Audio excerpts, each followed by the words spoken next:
Hello friends, welcome to my YouTube channel. तो आज की इस वीडियो में हम बात करेंगे ऑप्टिमल ट्रेडिंग टाइम के बारे में। ये टॉपिक आपका बहुत ही ज़्यादा इम्पॉर्टेंट है और इससे जो आपका क्वेश्चन है वो लास्ट ईयर आपका 2023 के पेपर में इससे एक क्वेश्चन आया था और ये क्वेश्चन आपका 6 मार्क्स का आया था। ऑप्टिमल ट्रेडिंग टाइम के अंदर यहाँ पे आपको इक्वेशन दी जाती है। इसके अंदर आपसे पूछता है ऑप्टिमम टाइम बताना है और आपको ये बताना है कि आपको मशीन को रिप्लेस करना है या फिर रिप्लेसमेंट नहीं करनी। इसके अंदर हम डेप्रिसिएशन वैल्यू निकालते हैं, ऑपरेशन पर ईयर कॉस्ट निकालते हैं। तो सबसे पहले इसके यहाँ पे आपको एक वर्ड प्रॉब्लम गिवन होगी, piece of a machinery cost. यहाँ पे मतलब ओरिजिनल कॉस्ट आपको गिवन है 12,000 की।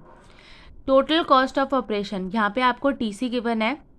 अब यहाँ पे टीसी गिवन है और इसके अंदर यहाँ पे जो टी है आपका टाइम है और ये आपको एक फंक्शन दिया गया है। If machinery is sold as scrap after t years. अब इसके अंदर बताया गया है जब हम मशीनरी को सोल्ड करते हैं आफ्टर टी ईयर्स, मतलब कुछ सालों तक हम मशीनरी से काम लेते हैं और उसके बाद में कुछ टाइम के बाद में हम मशीनरी को यहाँ पे सोल्ड कर रहे हैं, तो इसकी जो रीसेल वैल्यू आती है ना, बेचने के टाइम पे इसकी वैल्यू कितनी निकल कर आती है 6,880 माइनस 60 टी स्क्वायर। तो ये आती है इसकी यहाँ पे scrap value. Find the optimum time for replacement. अब इससे पूछ रहा है कि आपको ऑप्टिमम टाइम पूछ रहा है रिप्लेसमेंट का कि कब करना चाहिए था। अब ये आपका इतना इम्पॉर्टेंट टॉपिक है, आप देख सकते हैं कितने सारे ईयर्स में इसका क्वेश्चन पूछा गया है। 1993 में, 2012, 19, 22 और लास्ट ईयर 2023 के अंदर भी इससे एक क्वेश्चन आया था। अब देखो, सबसे पहले क्वेश्चन में हमें ओरिजिनल कॉस्ट कितनी गिवन है, मतलब मशीनरी जब हम खरीद के लाए थे ना तो वो 12,000 की थी। 30 साल के बाद जब हमने उसका बेचा तो वो कितने में बिकी है हमारी मशीनरी, 6,880 माइनस 60 टी स्क्वायर। अब टी जो है आपका टाइम है। टोटल डेप्रिसिएशन, मतलब जो आपकी मशीनरी है उस पर डेप्रिसिएशन कितना लगेगा, original cost minus scrap value. Original cost कितनी थी 12,000 की, माइनस कर देंगे स्क्रैप वैल्यू को। तो यहाँ पे ये आपका कितना निकल कर आ गया डेप्रिसिएशन। एवरेज डेप्रिसिएशन निकालने के लिए हम इसको डिवाइड कर देंगे टी से, क्योंकि हम इसको डिवाइड करने वाले हैं मतलब नंबर ऑफ ईयर से, जिससे हमें ये पता चल सकेगा कि एक साल में इसकी जो डेप्रिसिएशन की वैल्यू है वो कितने से घट रहा है। तो हमने इसको टी से डिवाइड कर दिया।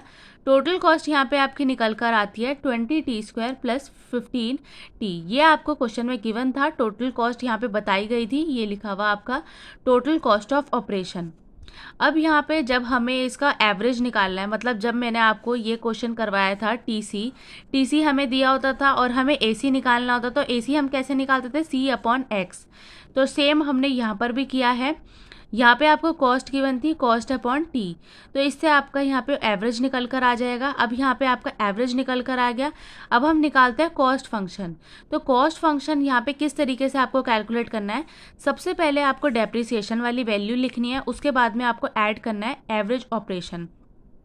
अब आपको इस बात का बहुत ध्यान रखना है, दोनों में ही हमने एवरेज वाली वैल्यू को लिया है। एवरेज डेप्रिसिएशन लिया है हमने और साथ में एवरेज ऑपरेशन को लिया है। इन टी वाले टर्म्स को टी के साथ में ऐड कर देंगे और बाकी रिमेनिंग टर्म्स को एज इट इज़।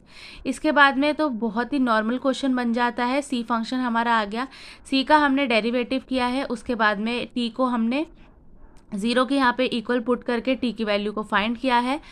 इसका सेकेंड ऑर्डर डेरिवेटिव निकाला है, जिससे हमें ये पता चल सके कि ये जो हमारी कॉस्ट है ये मिनिमम कॉस्ट निकल कर आई है।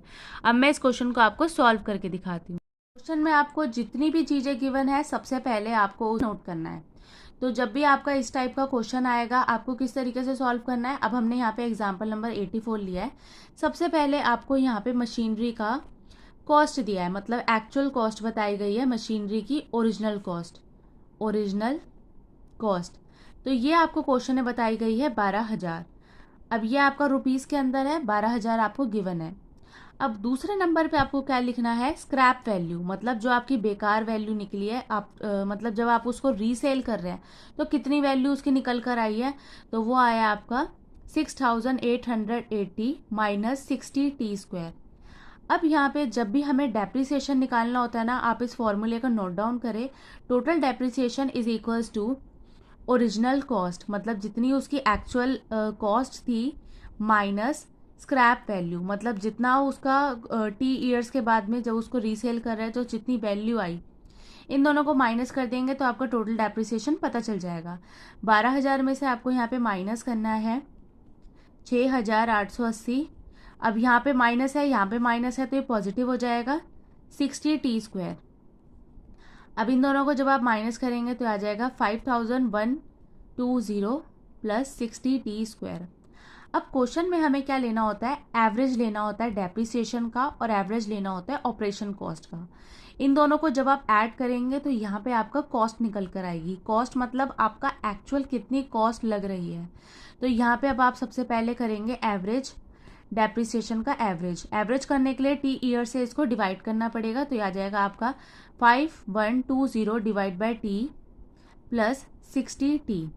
अब इसके बाद में हम यहाँ पे निकालेंगे ऑपरेशन कॉस्ट। ऑपरेशन कॉस्ट आपकी जो है वो क्वेश्चन के अंदर गिवन है। यहाँ पे क्वेश्चन में बताया है 20t² प्लस 15t। अब यहाँ पे हम इसका भी एवरेज ले लेंगे, एवरेज करेंगे ऑपरेशन कॉस्ट का, तो ये निकल कर आएगा आपका 20t प्लस 15।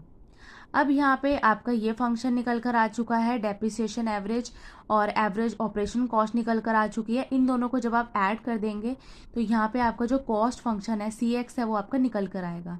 तो ये निकल कर आया 5,120t plus 60t plus 20t plus 15। अब इसको यहाँ पे हम ऐड करेंगे तो ये हो जाएगा आपका 80। बाद में हम यहाँ पे निकालेंगे dc/dt। dc/dt करेंगे तो आ जाएगा 5,120 माइनस t² प्लस 80। ये निकल कर आ गया आपका dc/dt। अब यहाँ पे dc/dt को हम 0 के इक्वल पुट करेंगे तो ये वैल्यू आ जाएगी आपकी 0 is equals to minus 5,120 plus 80t²। जो नीचे आपका t² था दूसरी साइड भेजा तो यहाँ पे 0 के साथ में कैंसिल हो गया। 5,120 इज इक्वल्स टू 80t²। 80 को हम यहाँ पे डिवाइड कर देंगे तो ये इसका क्यूब होता है। इसको इसके साथ में आप जब डिवाइड करेंगे तो ये आ गया आपका 64t। तो t की वैल्यू आपकी निकल कर आ गई 8। हमने यहाँ पे माइनस वाले को रिजेक्ट कर दिया क्योंकि आपकी जो कॉस्ट है वो कभी भी नेगेटिव नहीं हो सकती। अब यहाँ पे हमने इसका डेरिवेटिव निकाला, सेकंड ऑर्डर डेरिवेटिव करेंगे तो यहाँ से हमें पता चलेगा आपको क्या करना है, मैं आपको मिनिमाइज करना है। तो यहाँ पे आप इसका डेरिवेटिव करेंगे, ये आ जाएगा 10,240t³। ये आपकी वैल्यू निकल कर आ गई और ये वैल्यू आपकी 0 से बड़ी है। तो इसका क्या मतलब है, इसका मतलब ये निकल कर आया है कि जो आपका फंक्शन है वो आपने मिनिमाइज कर दिया है। यहाँ पे आप इसको सॉल्व भी कर सकते हैं, 8 इसके अंदर पुट करके 8³ तो यहाँ पे आप इसको सॉल्व करेंगे तो ये आपका 20 निकल कर आया है, दैट इज ग्रेटर देन 0। सो हम ये बोल सकते हैं कि जो आपका कॉस्ट फंक्शन है वो मिनिमम है at t is equals to 8। और यहाँ पे हमने इसकी ऑप्टिमम टाइम निकाला है, मतलब आपको मशीन को कितने सालों के बाद में रिप्लेस करना पड़ेगा, 8 सालों के बाद में हमें इसको रिप्लेस करना पड़ेगा। तो ये जो आपका क्वेश्चन है ऑप्टिमल ट्रेडिंग टाइम का, ये बहुत ही ज़्यादा इंपॉर्टेंट टॉपिक है और लास्ट ईयर भी इससे क्वेश्चन आया है। तो इस टॉपिक को आप अच्छे से प्रिपेयर करें।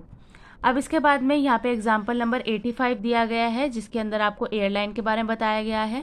क्वेश्चन के अंदर आपको यहाँ पे कॉस्ट गिवन है, मतलब कॉस्ट कितनी आई थी 520 करोड़ है। इसके बाद में आपको यहाँ पे दिया गया है एस फंक्शन गिवन है, ओसी मतलब ऑपरेशन कॉस्ट गिवन है और लास्ट में आपसे पूछ रहा है एवरेज कैपिटल बता दो, average operating cost per hour. तो ये क्वेश्चन आप लोगों के लिए होमवर्क क्वेश्चन है और इसी के साथ में आपका ये टॉपिक जो है वो कंप्लीट होता है। यहाँ पे आती है आपकी एक्सरसाइज नंबर 6.4 जो आपका होमवर्क एक्सरसाइज है और आपको इसको सॉल्व करनी है। ये एक्सरसाइज बहुत ही ज़्यादा इजी थी और सबसे ज़्यादा जो क्वेश्चन बनते हैं वो इसी एक्सरसाइज से बनते हैं। क्वेश्चंस जो होते हैं या तो क्वेश्चन के अंदर एग्जामिनर जो है वो AR MR इनसे क्वेश्चन पूछता है, नहीं तो वहाँ पे आपसे ऑप्टिमम टाइम के बारे में एक क्वेश्चन तो ज़रूर आता है। तो इसके बाद में यहाँ पे आपको टोटल आपके यहाँ पे 40 क्वेश्चंस है जिनको आपको सॉल्व करना है। आप सारे क्वेश्चंस को यहाँ पे स्क्रीनशॉट ले सकते हैं।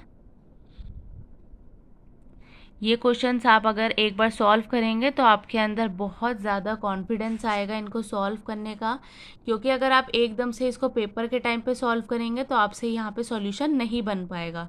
बट अगर आप अभी से इसकी तैयारी करेंगे तो ईजीली आपसे हो जाएगा। तो बहुत ही आसान टॉपिक है। यहाँ पे आपको प्रॉफिट फंक्शन है, मोनोपोलिस्टिक, डिमांड, क्वांटिटी, सो।